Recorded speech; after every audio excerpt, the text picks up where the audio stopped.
Welcome to the Catbird Quilts. I'm Kathy Martin. Today we're doing Christmas in July, and so I have some ideas for you for great quilts, great quilt projects, hopefully some inspiration from my youth, and even a little bit about trends this year. So stay with me because, well, you know the rest.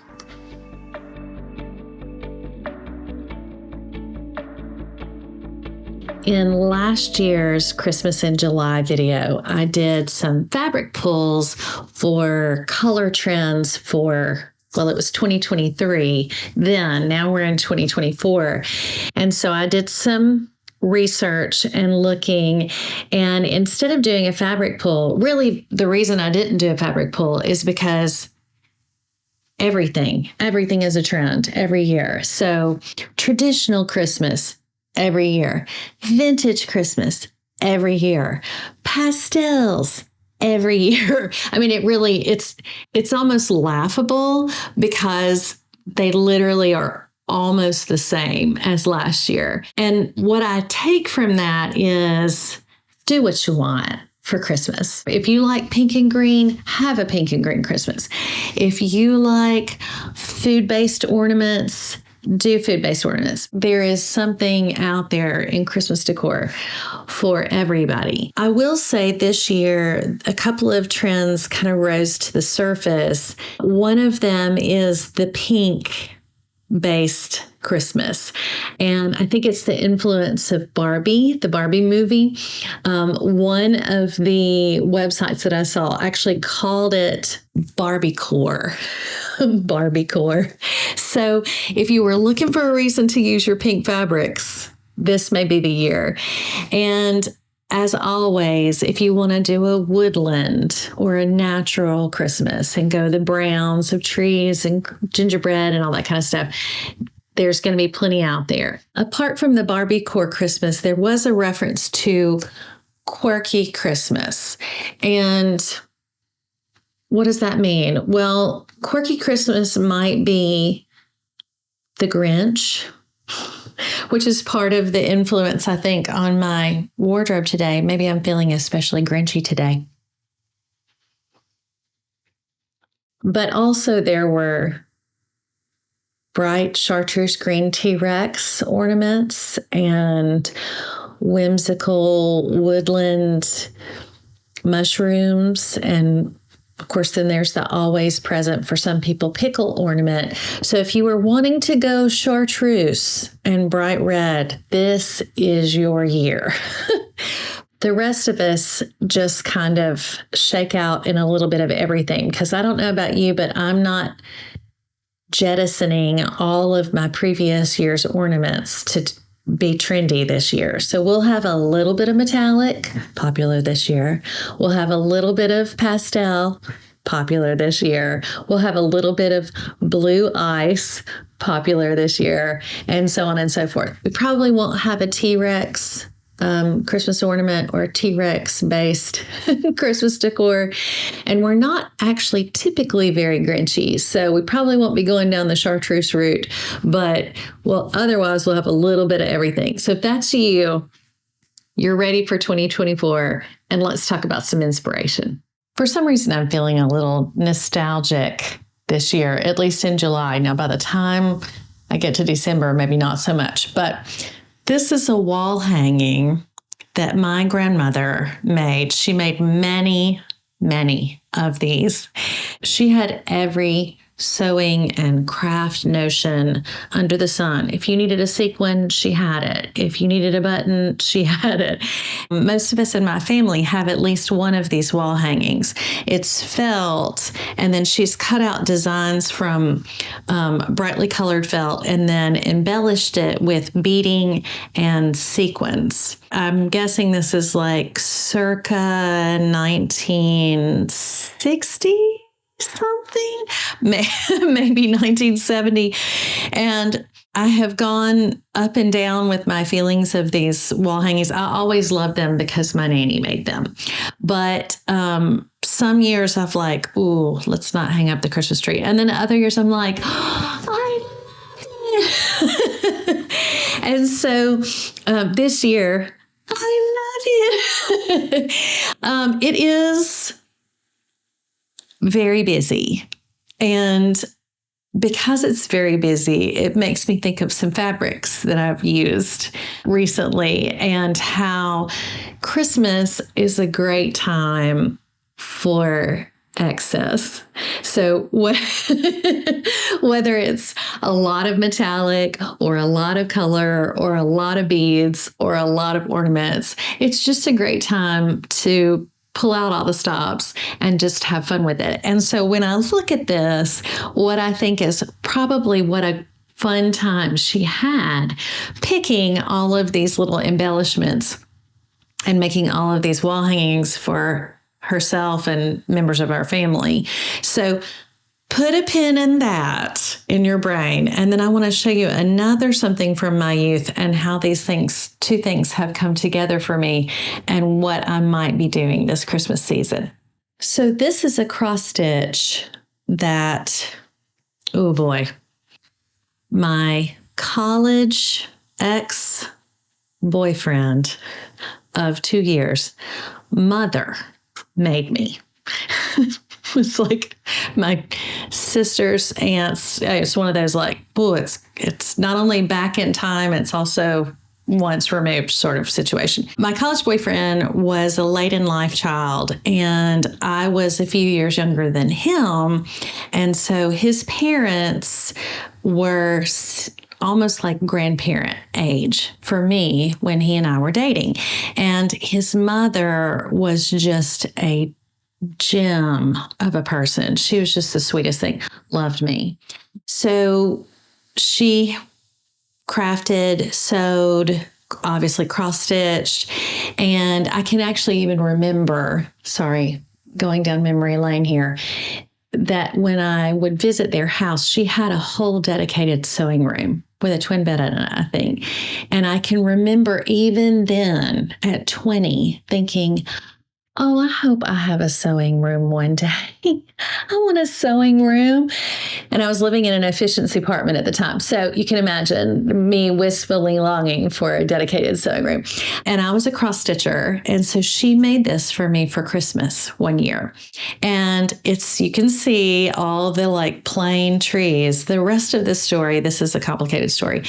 They owned a Christmas tree farm, which prior to that, I did not realize there were such things. I don't know, suburban girl, did not know Christmas trees are raised up in farms and then cut down and sold to people. Anyway, so Christmas tree farm, folks, and then here's the Christmas tree farm. And it says, Christmas comes but once a year. When it comes, it brings good cheer. And so the idea, as you can see, is that like this represents kind of the whole year of not really remarkable trees. And then when Christmas comes, it is highly decorated, the sparkly star. She even did the little tree stand. And I can remember, so she cross-stitched in here 91. So it was in 1991 and her initials EC.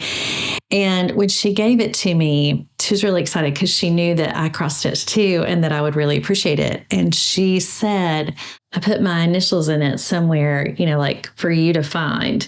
And my college boyfriend eye rolled, like it was so cheesy to him. He was like, and I was delighted. Of course, it's completely obvious. But anyway, loved this. And every year when we get out our Christmas decorations, this is one of my favorite things to take out. I mean, I just still, like I'm sitting here with joy. I'm sure you can see it on my face, just delighted over this. I wish I had this pattern. And in fact, I did all sorts of Googling, trying to find it because I know one of you is going to say, where did you get that pattern? Or I want that pattern, because it's such a great idea and it's so well done. And so I was really thinking about this year. And one of the things that I love really in decorating anywhere, but especially at Christmas, I love a repeating theme.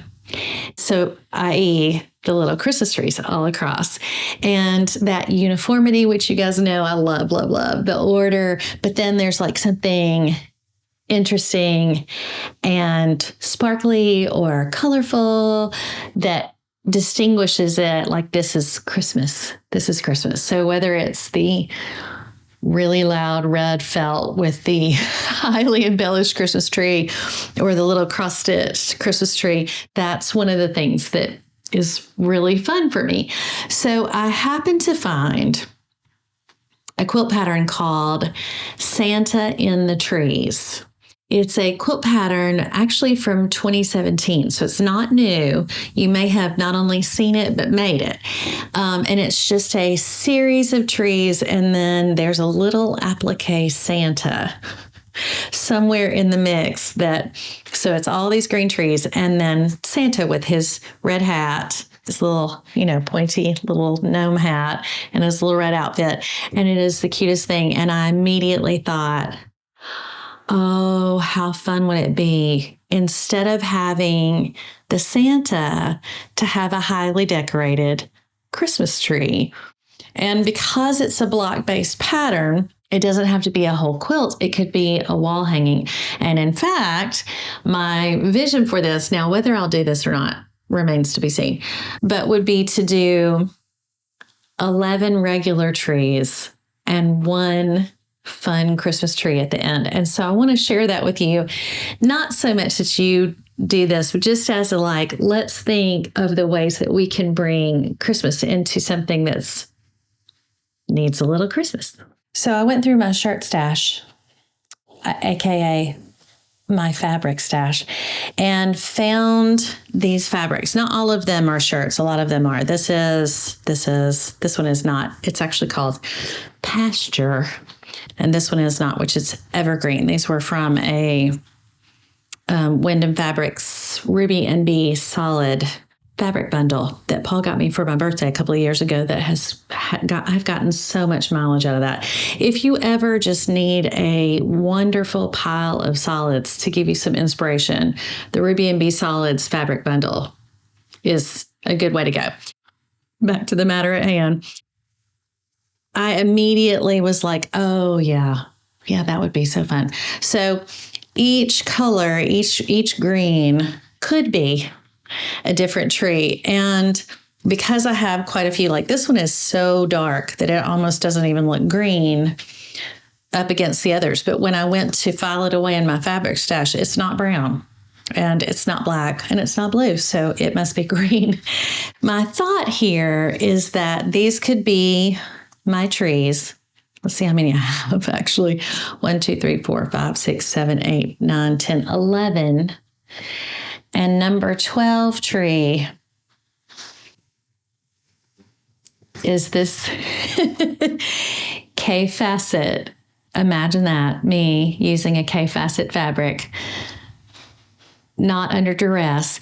And it's the Millie Fiore. Someone, a viewer or patron, sent me this. I actually have a lot of it, you can tell.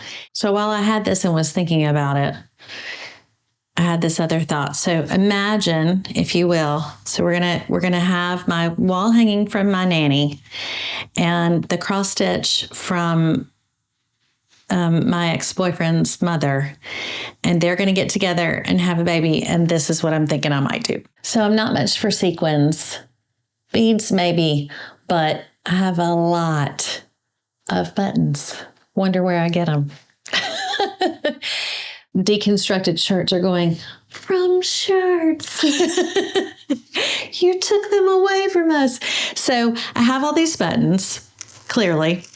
And I don't know if you're already there. I can see it. I just think that if I get all these little brightly colored buttons and I make a little Christmas tree, it will be like having ornaments all over it. So you can imagine, cut that into tree shape, cover it with buttons, and maybe do a little metallic star, maybe a gold button at the top. Have not decided if I want to do every tree exactly the same size in the block, or each block the same size, and then the Christmas tree, like my cross stitch, is significantly bigger, or if I want them to be all exactly the same and that last tree is the same size but just like blinged out. Like, crazy bling. I don't know. I hadn't decided on that, but I think that would be super fun. So if you happen to have a green based K fabric that you've been wanting to use for a special occasion, it's hard to be better of a special occasion than Christmas. Just saying.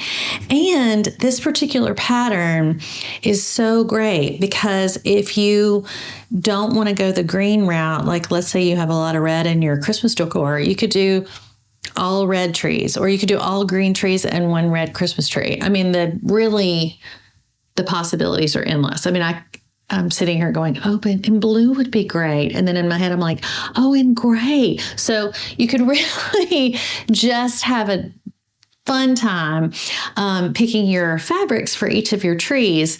And to that point, I actually did, in my mind, I was thinking, well, solid trees. I mean, except for this one. But if you really wanted to go whole hog and just have all of them fun, you could do that too. And let me show you what I did if I was going to do that. So here's a random sampling of some other greens that I have in my stash. There's that chartreuse if I wanted to go chartreuse. And there's not anything really wrong with any of these. I think when I did this original, like in my head, all these mostly solids except for that one, I wanted the Christmas tree to really stand out. And this fabric, for example, is so beautiful and interesting in and of itself that I didn't want it to compete. But if you didn't want to have just the one tree that was blinged out, if you wanted to have just a whole lot of interesting Christmas trees, this would be maybe a fun way to go too. Or I could just mix and match or do half. For example, if I wanted to do half of a tree is this and half of a tree, same tree is that could be really fun too. So anyway, maybe I'm beating a dead horse on this, but I really love that pattern, the Santa in the Trees by Cynthia Moore of Quilting.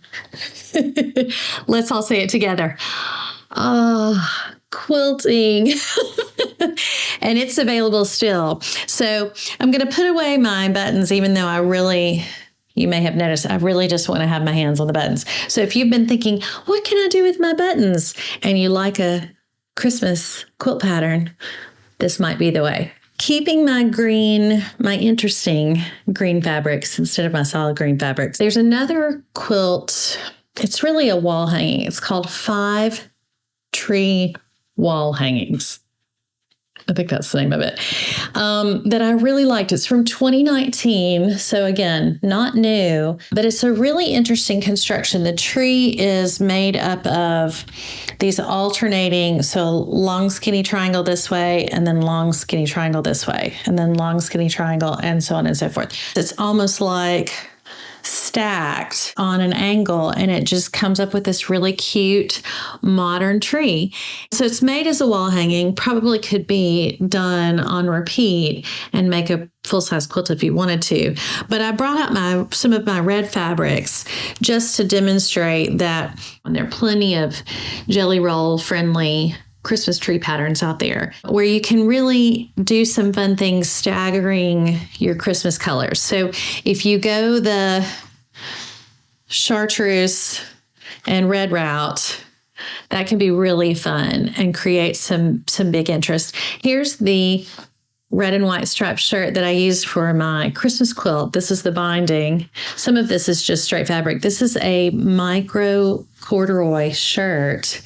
This is a shirt, and then this was some leftover fabric I had from years prior. So with costs of fabric being so high, I think a lot of us are trying to come up with ways to either use the fabric that we have or find affordable fabric options, which of course I am all about. And one of the main reasons that I shop at the thrift store for men's shirts, because you can find exactly this. So this gingham, both ginghams, men's shirt, this chartreuse is a men's shirt. Clearly I'm wearing a shirt that could be used in all of these quilt patterns.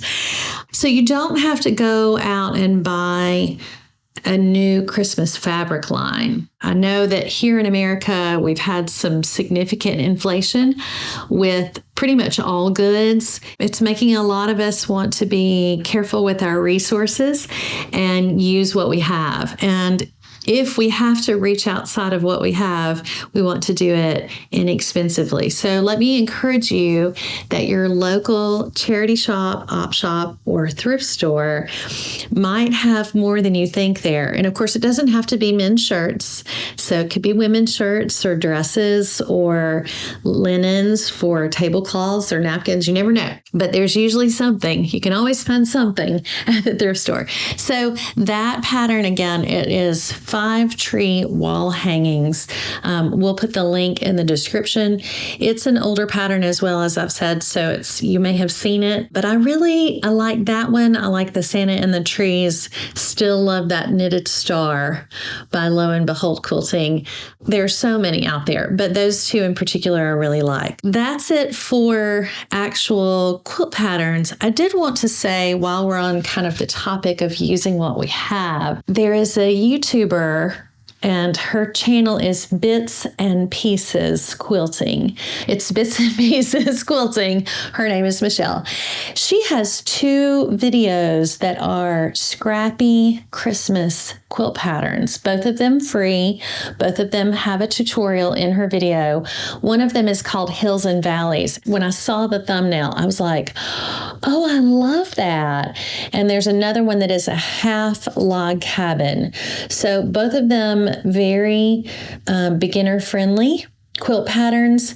They're both free. Now, I don't know if I would be as successful using my scrap bins as she has, but she uses just a wonderful combination of her scraps to put those 2 quilts together, and both of them would make any quilter proud. So if you're looking for a couple of good scrappy patterns and you want to use the fabrics that you have, I encourage you to go check her out. She has some really great videos, but those 2 quilt patterns in particular are wonderful for Christmas. All right. And last but not least, this is something that I'm working on just for myself. Maybe one of you will take this idea and run with it. I encourage you to do so. I am making a Christmas placemat. The red is a shirt. I think the brown may be a shirt. The white with the little stars all over it was just one that I had in my stash. And I just had this idea, wow, we don't really have any table decor, and I have all these buttons. People ask me all the time, what do you do with your buttons?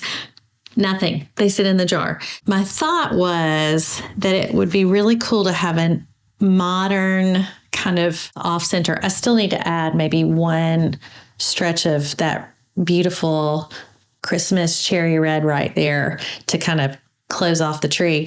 But my thought was that I would use all of these lovely kind of pearlescent white shirt buttons and just button crusted Christmas tree. That sounds really not appealing.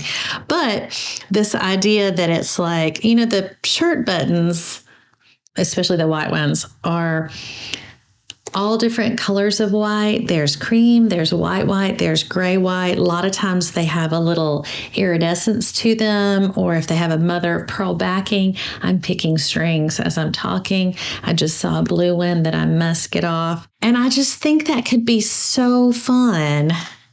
And because it's a placemat, the plate would sit right here. And then, it wouldn't be maybe too much in the way like it would be if you did a napkin. Maybe? I don't know. I haven't worked it out.